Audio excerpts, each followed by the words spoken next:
You have been dealing with and aware of this threat from North Korea for a very long time. How is this different? Well, I think it's different in part because after 8 years of watching North Korea continue to develop its nuclear and its ballistic missile capabilities, we're very close to the point where they'll be able to deliver one of those nuclear warheads to the United States. So I think the time pressure here has accelerated, and I think the risks involved, given what we've just seen in Syria, are now a little bit clearer to the Chinese than they were before.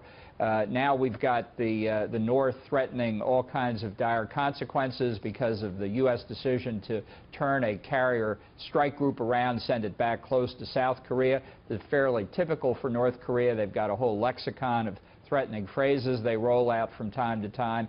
But honestly, just given the capabilities which our commander in South Korea has assessed, the South Koreans as well, we're very close to the point where some very hard decisions have to be made.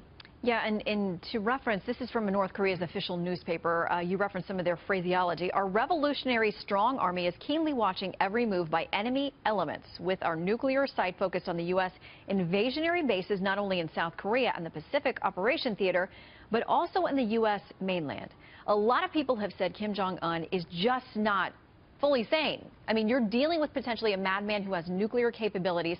So how do you negotiate around that? Is it even possible?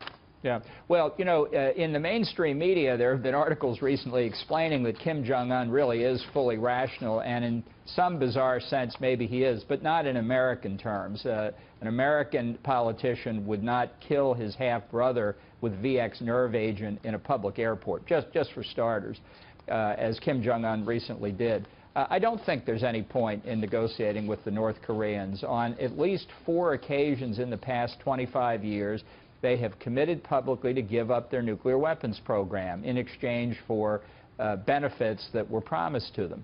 And in every case, they have violated their commitment, typically before the ink was dry on it. They're not going to voluntarily give up their nuclear weapons program. They're not going to voluntarily give up their ballistic missile program. I think there's only one alternative here, and that's to put enough pressure on them to have the regime collapse. The way to end the North Korean nuclear weapons program is to end North Korea. I think through reunification of the peninsula. That's something we should be talking to the Chinese about.